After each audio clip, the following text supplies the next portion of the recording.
em Isaías, no capítulo 33, versículo 6. Isaías, capítulo 33, verso 6.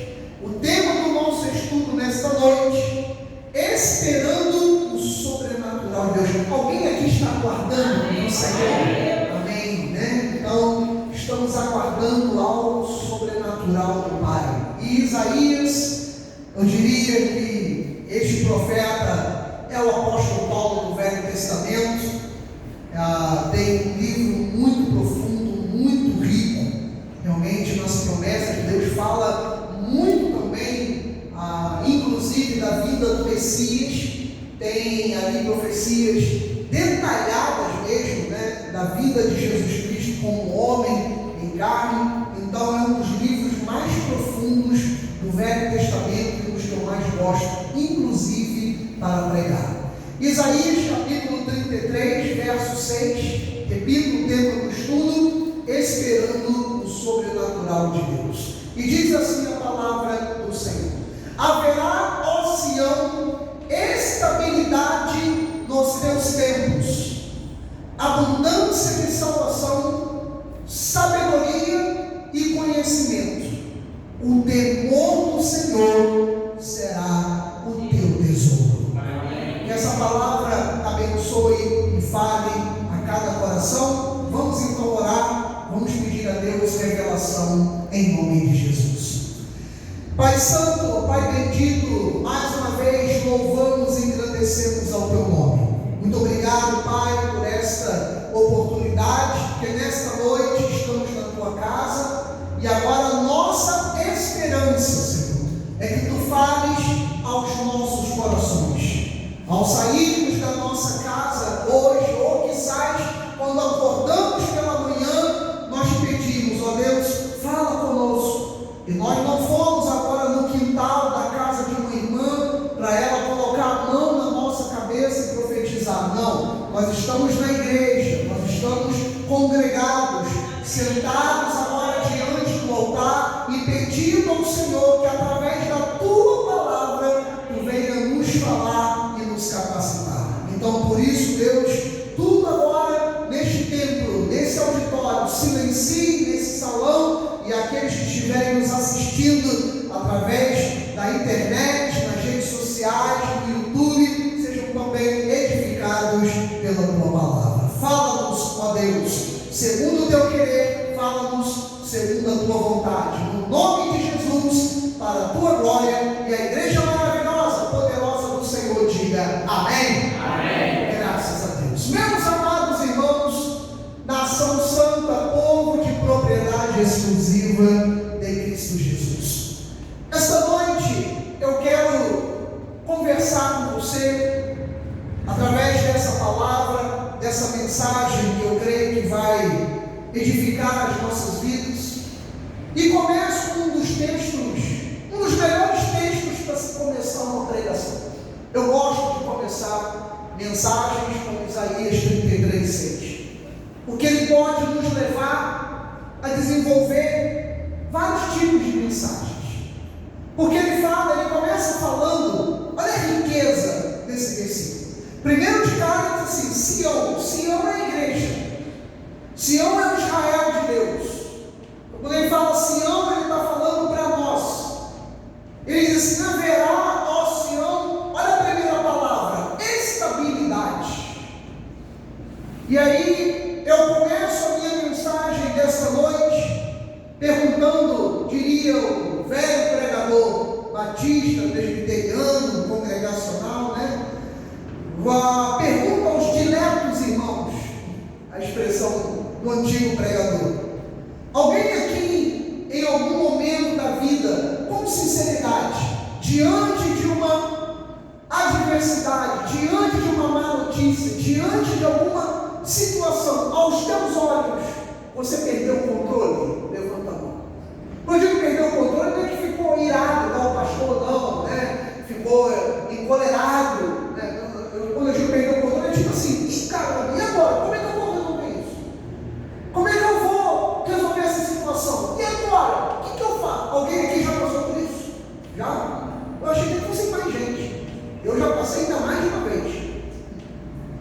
Dizer assim, e agora? Como é que eu vou resolver isso? E olha que eu sou aquele cara que tento, na medida do possível, ter resposta para tudo e solução para tudo. Porque como Deus me chamou para ser um líder, né, então o líder ele tem que estar à frente.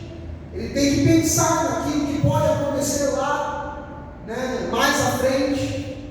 E em alguns momentos da minha vida, eu sou sincero para você, eu falei para Deus, não sei como vai resolver isso, não sei o que fazer. E parece então que naquele momento eu perdi o controle. Aí agora a segunda vai para outra questão do controle. Em algum momento da sua vida, você perdeu o controle, e aí de repente, como aconteceu comigo num carro, eu dirigindo o meu carro, eu tinha 1 ano, 2 anos de carteira mais ou menos, eu estava debaixo de uma chuva muito forte aqui na região dos Lagos, vindo da Igreja Cristo Vive no Rio, tarde da noite, muita chuva, a estrada aqui não era duplicada, Cabo Frio de São Pedro da Aldeia, um carro na minha frente rodou. Eu, para não bater no carro, joguei para a esquerda, voltei. Quando eu voltei, o carro passou por cima daqueles tachões que divide, né, a pista, e havia uma outra poça. Quando eu voltei, eu bati naquele tachão e na poça. Meu carro rodou, deu umas 2, 3 rodadas, como aconteceu com o carro na minha frente, e tinha uma divisória entre a calçada daquele canto aqui na rodovia e a pista. Tinha um canteiro, mas assim, um canteiro baixo. E o meu carro rodou, e quando ele bateu, o meu carro ia capotar. E na hora em que o carro ia virar, que eu vi fazer isso, eu gritei, Jesus! E o carro voltou. E aí ele ficou com uma parte das rodas na pista e a outra no canteiro, e eu escutando o giro do motor. E eu parei, eu preso ao cinto, e eu falei, nossa, estou vivo. Mas quem já passou por uma situação, alguém aqui já passou por isso no carro? Já perdeu o controle? Só eu, Josimar, no carro? Você não tem ideia do que é isso. Alguém, vou passar para mais. Alguém já teve a sensação de dentro do avião está caindo? Alguém aqui já passou por isso? Eu já passei. Em cima do mesmo lugar onde os mamonas assassinos morreram. Em cima do mesmo lugar. O avião perdeu o controle na hora de contornar a Serra da Cantareira, perdeu a sustentação, e eu escutei o avião assim, e começou a cair.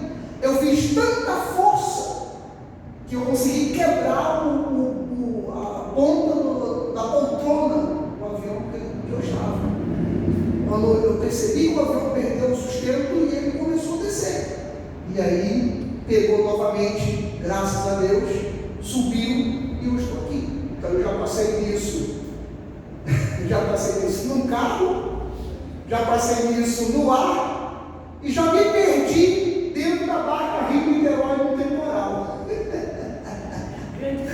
Era emoções, né, Pastor André? E saiu, inclusive, na época no jornal. Eu era vendedor de plano de saúde da Golden Cross.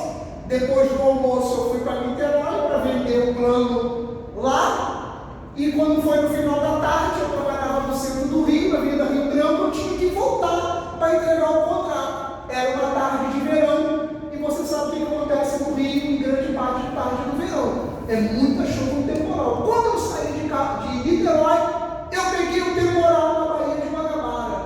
E a barca se perdeu, foi parar lá no Flamengo.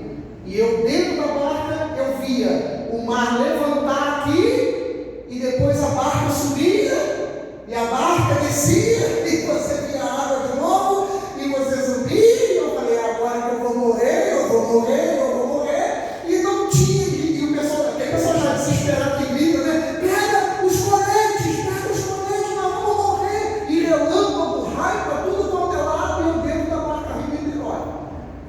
saiu no jornal, saiu inclusive nos jornais, não tinha celular naquela época e não tinha como avisar a família. Enfim, eu já passei situações difíceis no ar, na terra e no mar.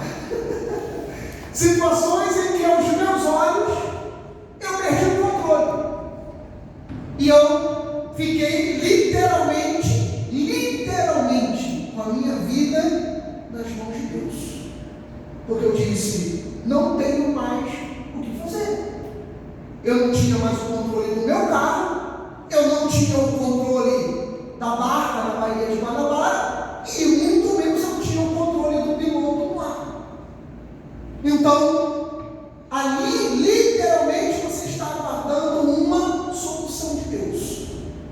E quem sabe nesta noite, você está aí sentadinho, ou você está me assistindo na internet, você está dizendo exatamente isso, pastor. Eu estou sentado como um passageiro, como o senhor estava num avião, no seu carro, ou na barca, e eu estou literalmente ali sendo levado, e não sei o que fazer. Aí agora eu vou levar para o outro lado. Aquele piloto ali da barca, o capitão da barca, ser capitão da barca, ser um bom marinheiro em dia de mar calmo, é fácil, não é fácil? É fácil. Alguém aqui tem capacidade de pilotar um avião no ar? Todos nós. No ar, todos nós temos capacidade com qualquer avião desse aqui hoje. Se eu disser para você que grande momento da viagem o avião vai sozinho, você acredita? Você acredita? O piloto dorme, meu amigo. Você acha que um piloto, um voo desse de Dubai, São Paulo, Dubai, leva 16 horas? Você acha o quê? O comandante vai dormir, cara. O comandante vai dormir. Grande parte do voo é feito pelo piloto automático. Só ficam os engenheiros de voo ali e o copiloto. Porque o próprio computador vai dizendo o que você tem que fazer. Então, eu e você, no ar, a gente pilota o avião. Agora vou mudar a pergunta. E na hora de pousar? Alguém aqui pousa o avião? A gente vai jogar ele no chão. Ou no mar. A gente consegue pilotar um avião na tempestade, no meio de uma turbulência? Consegue? Não. Porque aí você tem que ser piloto. Porque aí você tem que ser bom. Porque aí você tem que ter aquilo que o versículo chama de estabilidade. Agora sim a palavra certa. Porque um mar calmo não faz bons marinheiros. Um trânsito, alguém aqui tem medo de dirigir na estrada? Alguém tem medo de dirigir na estrada? Eu acho maravilhoso dirigir na estrada. Eu acho. Brabo é a guerra do Josimar, da Selma, dos Gileade.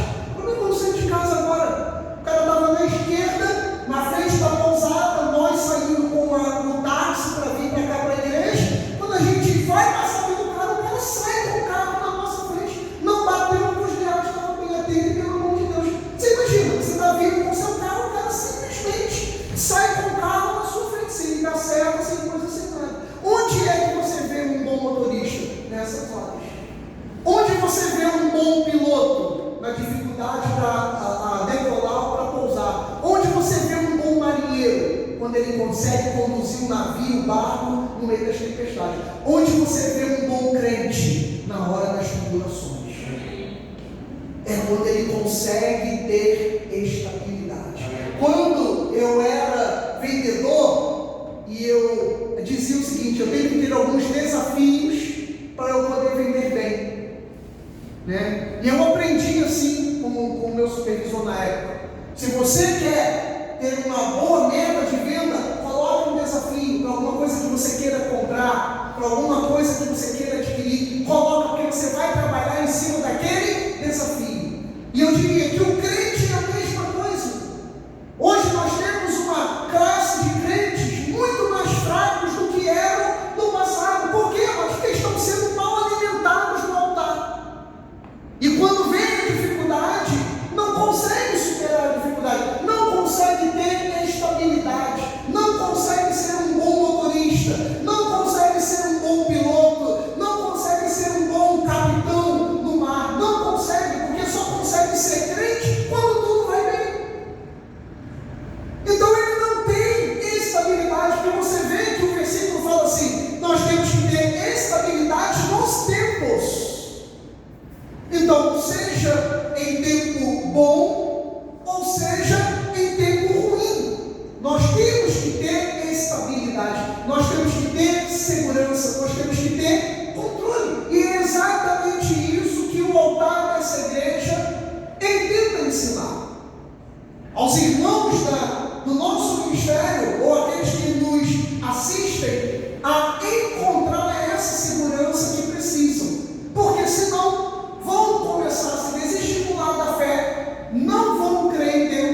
vem ela com o cachorro, é porque não sei o que, peraí, caramba, perdi o gol.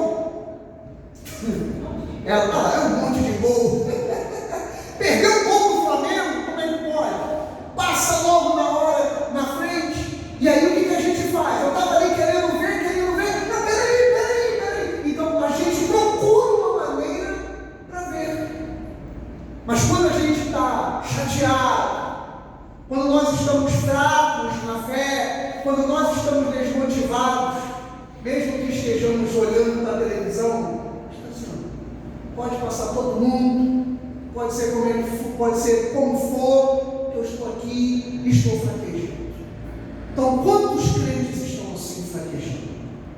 Essa semana mesmo eu conversei com uma irmã e ela falou assim: olha, pastor Marcelo, eu já recebi muita palavra, eu já assisti muitas pregações, já vi muita mensagem, inclusive tuas, mas eu digo uma coisa, eu estou tão fraca, eu estou tão desmotivada.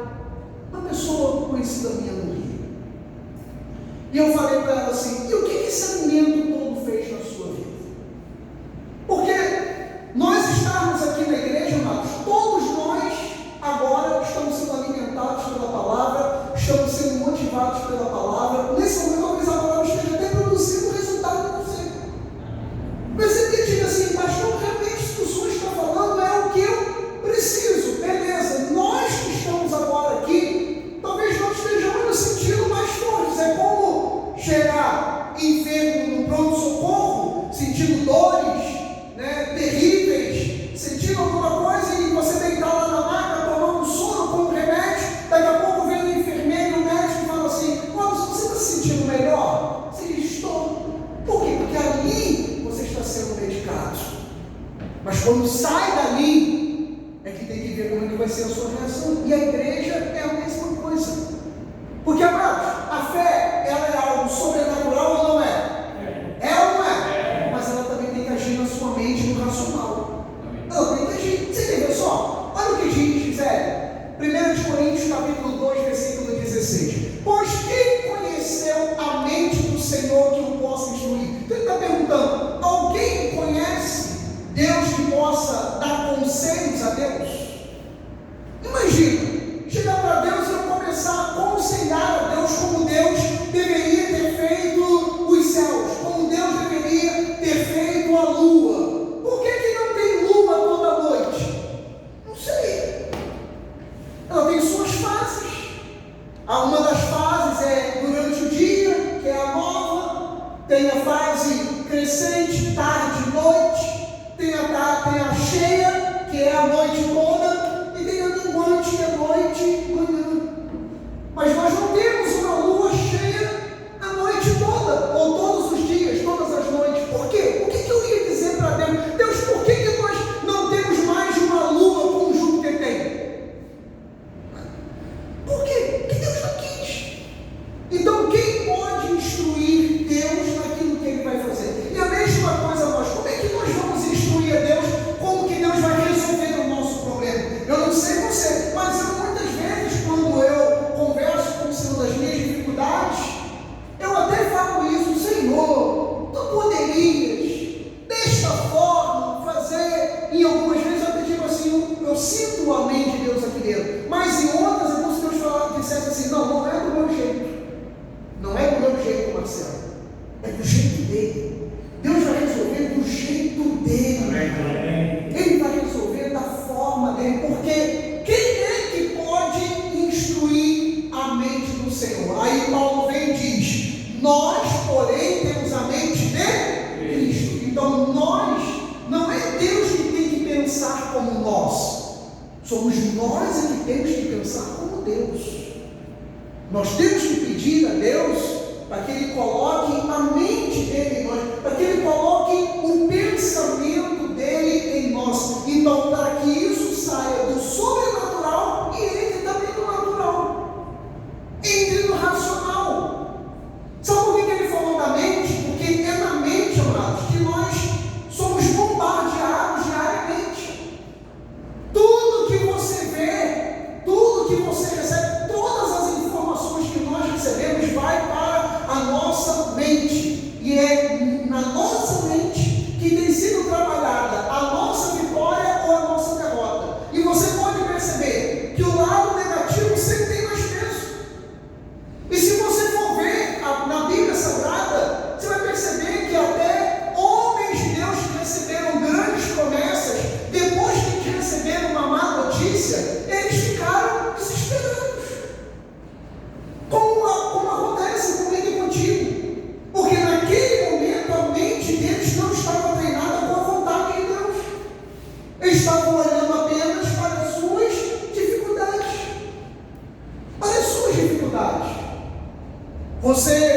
olha a situação ali, como nós estudamos nesses dias aí, a respeito do rei Josafá, né? de Jorão. Então eram pessoas que tinham uma promessa, mas quando veio o problema, eles sentiam. Elias, o que dizer de Elias? Elias tinha visto fogo cair do céu, que nós vamos ver aqui sobre Elias hoje, irmãos. O fogo tinha caído do céu. Aí vem aquela rainha Jezabel e diz assim: da maneira que tu fizeste com os profetas, que assim seja na sua vida, e assim vai ser contigo. Rapaz, o cara entrou em depressão. Elias entrou em depressão. Elias se escondeu porque ele recebeu uma palavra. O cara tinha acabado de viver um sobrenatural do Senhor, tinha visto fogo vir dos céus, tinha consumido até a água que estava à volta ali do altar do sacrifício. E aí de repente aquela rainha maligna, aquela mulher má, mulher do inferno, veio, lançou uma palavra na vida dele e se acovardou a tal ponto que ele teve que ser servido por corvos que Deus mandou para servir. Ele entrou em depressão. Um homem de Deus entrou em depressão por causa de uma palavra de uma mulher bruxa. De uma bruxa. Ele tinha visto a glória de Deus. Quando a gente fala o pós-mar vermelho, você lembra? Tu lembra da pregação, Watson? Pós-mar vermelho. E aí a gente pensa nisso. Imagina eu e você, estamos chegando aqui é o mar vermelho. Deus falou: vou libertar vocês. Aí você chega aqui, mas até cena de filme, aqui é o mar, vamos voltar. Quando a gente faz ele voltar, você vê o exército egípcio vindo para cá, as laterais, o deserto. Se você for para o deserto, você vai morrer. Se você for encarar o exército egípcio, era pior do que o exército americano hoje, é o mais forte da história. Você não tinha como encarar. Para cá tem o mar. E agora, meu amigo? Como é que a gente vai sair da... Moisés, aí Moisés, desesperado, entra na tenda: Senhor, me ajuda, Senhor, tu nos trouxestes até aqui. Aí Deus vem e fala assim: Moisés, por que clamas a mim? Caraca. Aí eu diria: Senhor, por que clamas a mim? O Senhor me trouxe até aqui, agora aqui tem um mar, atrás tem o exército, nos lados tem o deserto. O Senhor me pergunta: por que clamas a mim? Ele falou: diga ao povo que marche. Marchar como? Colocar a vara sobre o mar. O mar se abriu ou não abriu? Abriu. Eles atravessaram. Todo mundo atravessou. A Bíblia diz que não ficou um para trás. Todos atravessaram. Quando chegou do outro lado, o mar vermelho se fechou. Gente, uma hora depois, eles já estavam reclamando de novo. Eles já estavam reclamando de novo. Deus nos tirou do Egito para nos matar de fome e de sede aqui no deserto. Eles viram a glória de Deus, mas eles já estavam reclamando de novo. Assim acontece comigo e com você. A gente consegue uma vitória, vem outro problema. Quando vem o problema, a gente reclama de novo. É verdade ou não é verdade? É verdade. Alguém aqui já conseguiu vitórias na sua vida? Levanta as mãos. Todos nós, Deus já deu suas vitórias. Mas aí eu pergunto: alguém aqui hoje continua reclamando? Levanta a mão. Eu levanto. Aí já reclamei um pouco, mas eu reclamo. Eu reclamo. Então às vezes a gente reclama. Então o que a gente precisa fazer? A gente precisa botar a mente de Cristo. Porque há coisas que você vai falar e que vai ter que se cumprir. Algumas por sermos homens e mulheres de Deus, e outras porque Deus assim determinou. Primeiro livro dos Reis, capítulo 17, versículo 1. Olha aí, falei de Elias. Então Elias, o tesbita, os moradores de Gileade. Olha o nome do meu filho aí, para quem não sabe o nome dele aí. Olha lá, Gileade, teu nome lá, olha lá, Gileade, né? Elias, o tesbita, dos moradores de Gileade. Gileade é uma cordilheira em Israel, é uma cidade dos montes, né? Então Gileade, mas assim como João, como Zé, está ali também, né? Então, o tesbita, como é seu nome, Zé? Então, o tesbita, não, meu filho, teu nome é bonito, olha só, Gileade, né? Dos moradores de Gileade,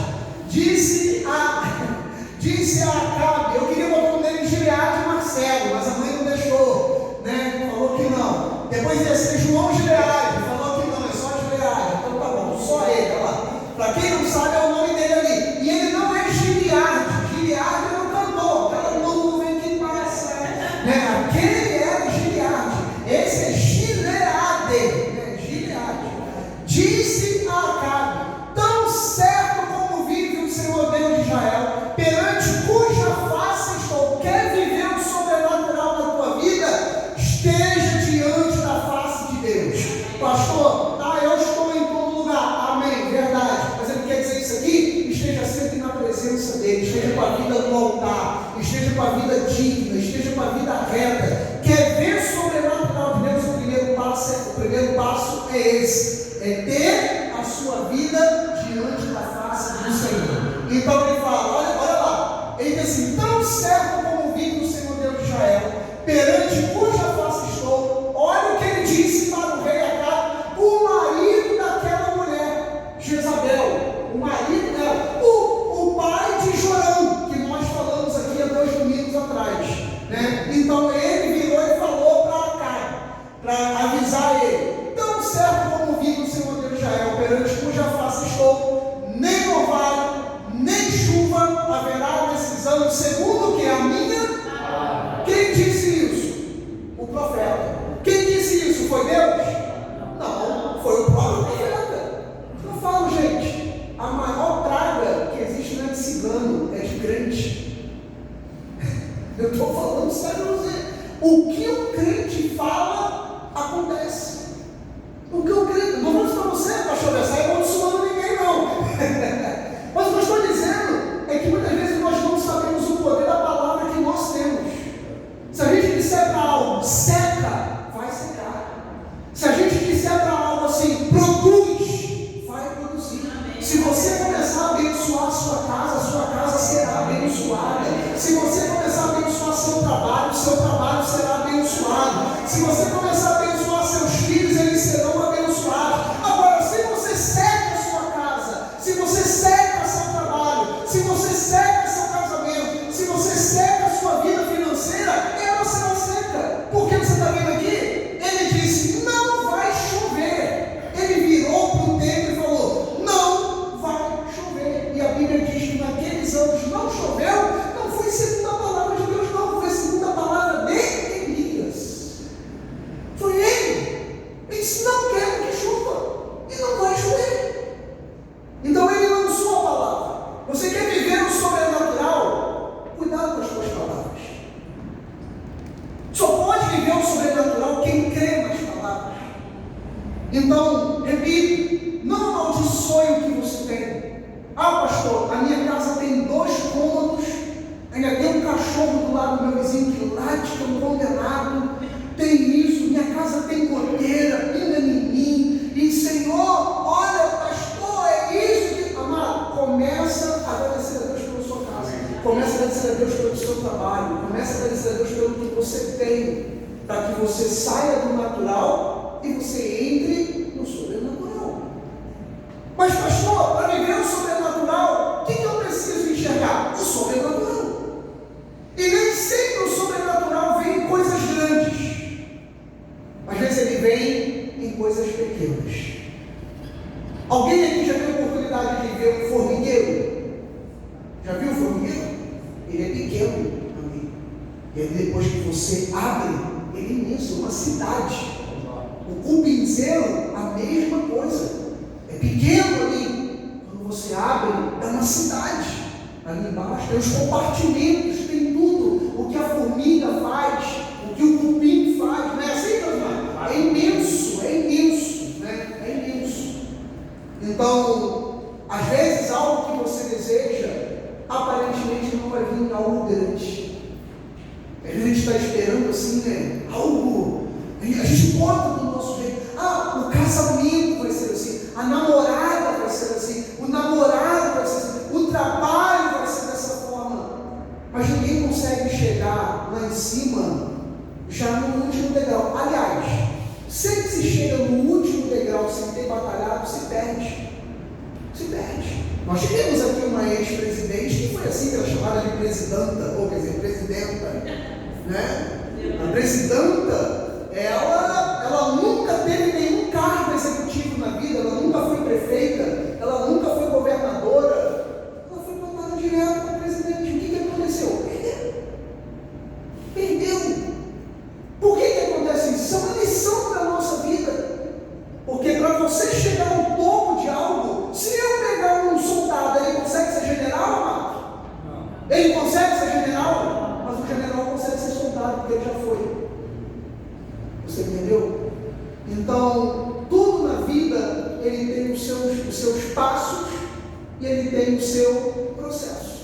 E às vezes ele começa pequeno. E olha só o que diz 1 Reis 18:41. Agora, depois de 3 anos, a chuva teria que vir. E então disse Elias a Acabe: sobe, come e bebe, porque já se ouve ruído de abundante chuva. Quer viver o sobrenatural de Deus?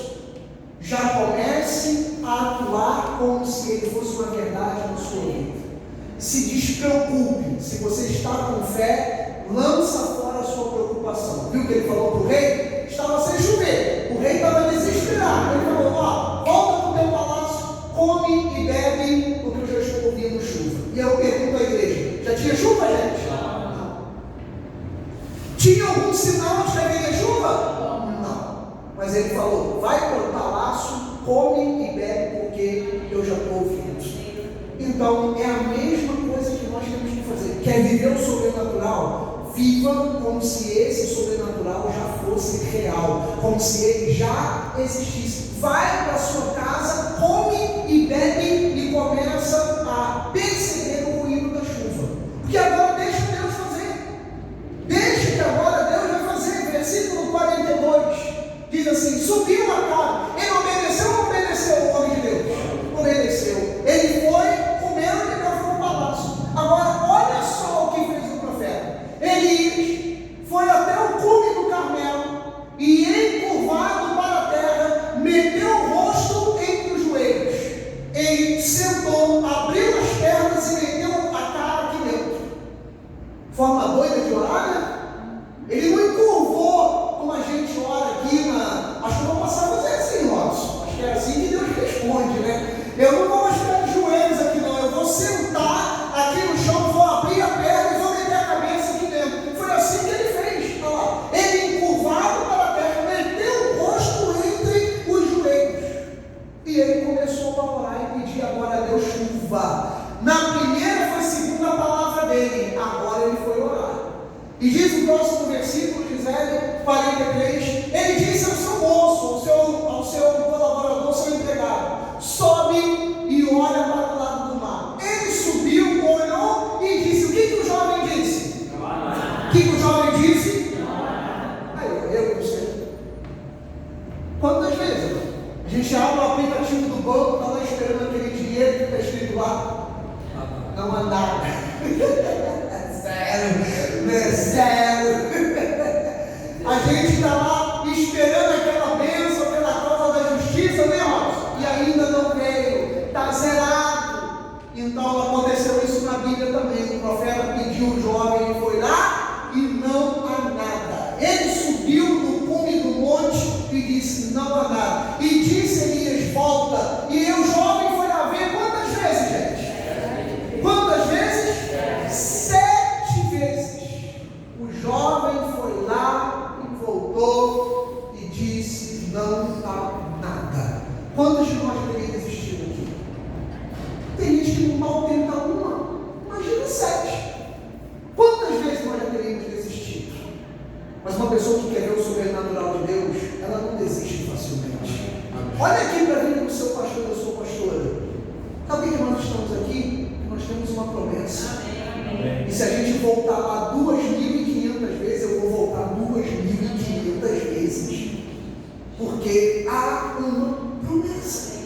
E foi isso que o profeta fez. Pediu ao seu funcionário que fosse lá 7 vezes ver. E Geazi foi lá 7 vezes. O que aconteceu na 7ª vez, então, Gisele? Na 7ª vez, por que 7, gente? 7 é o quê?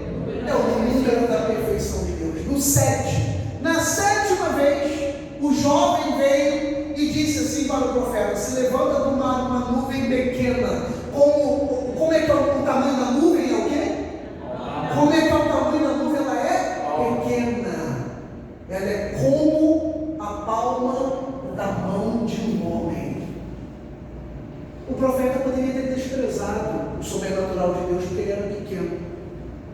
Será que você está fazendo a mesma coisa? Deus já está te mostrando a bênção, você está dizendo que ela é pequena, porque esse trabalho é pequeno, porque essa porta é pequena, porque a condição financeira é pequena. Você já viu a história de pessoas que venceram? Todas elas venceram, amados, porque elas estavam no lugar certo, na hora certa, e num espaço pequeno. Num espaço pequeno. O Silvio Santos se tornou Silvio Santos, você sabe por quê? O locutor Silvio Santos, que começou o comunicador, porque ele estava, você sabia que ele era camelô? Não sabe que ele era camelô? E aí ele estava vendendo as coisas dele, e ele era garoto, ele tinha 15, 16 anos, e o fiscal que pegou os produtos dele, na hora falou assim: sentiu no coração, eu vou te devolver, mas se você me prometer uma coisa, que você não vai mais, eu não vou mais te encontrar aqui vendendo esses produtos aqui na praça. Tirou do bolso um cartão e falou assim: vai fazer um teste de locução, que a sua voz é maravilhosa, vai aqui nessa rádio e você faz um teste lá, e nunca mais eu quero ver você aqui vendendo nada ilegal na praça. Você me promete? Ele prometeu. Ele foi lá, se tornou o maior comunicador do Brasil, porque ele estava no lugar certo, na hora certa. Estava na mão de um fiscal da prefeitura a oportunidade para ele, a nuvem do tamanho da mão de um homem, e olha no que ele se tornou. Então, amado, muitas vezes nós estamos brigando com Deus, porque a gente estava esperando uma grande nuvem, e você está pedindo algo, uma bênção grande, e o que veio foi uma nuvem pequena. E ali a resposta do profeta foi: sobe e diz a cada, aparelha teu carro e desce, para que a chuva não te detenha. De uma pequena nuvem, ele falou: corre para que a chuva não te detenha. E veio chuva ou não veio? Veio ou não veio? Veio. Diz o próximo versículo, então, diz: dentro em pouco os céus se ennegreceram com nuvens e ventos, e caiu grande chuva. Glória a Deus. Sabe por que caiu grande chuva?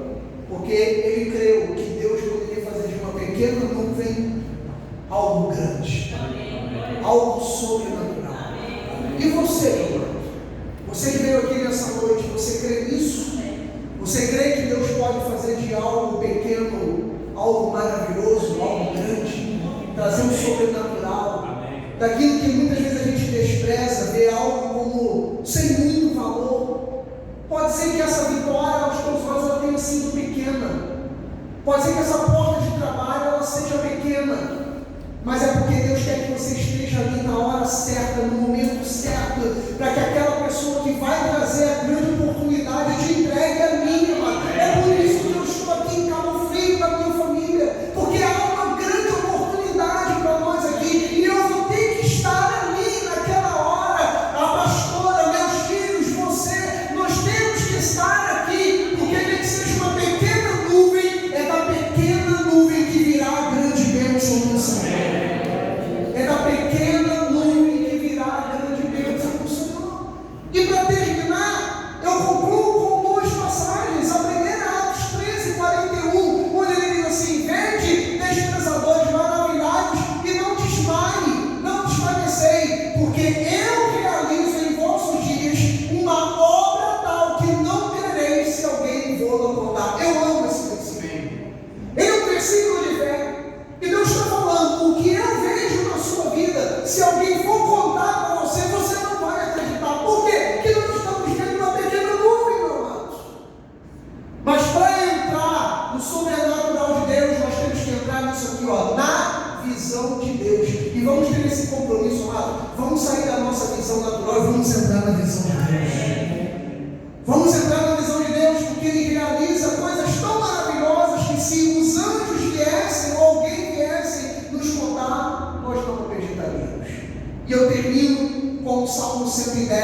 versículo 2, que ele é maravilhoso, que ele fala da igreja. O Senhor enviará de onde, gente? O Senhor enviará de Sião. Quem é Sião?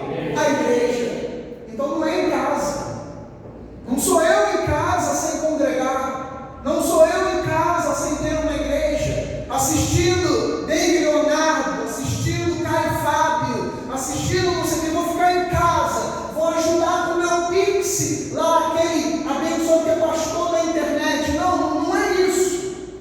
O que ele está dizendo ali é que o cetro virá de Sião. O Senhor enviará de Sião o cetro do seu poder, dizendo: domina entre os teus inimigos. Sabe o que é o inimigo? É aquilo que não sai da tua cabeça. É aquilo que está ali te martirizando, que você fica, ai, eu preciso resolver isso, eu preciso. Lembra do primeiro versículo da noite? Ter estabilidade. Então, domine, meu amado. Domine entre aquilo que está tentando tirar a tua paz. Arranca da tua mente. Tenha a mente de Cristo. Faça o temor do Senhor seu tesouro. Agarre-se em Deus, mesmo que não seja natural. Mesmo que você tenha que fazer como eu e Elias, colocar o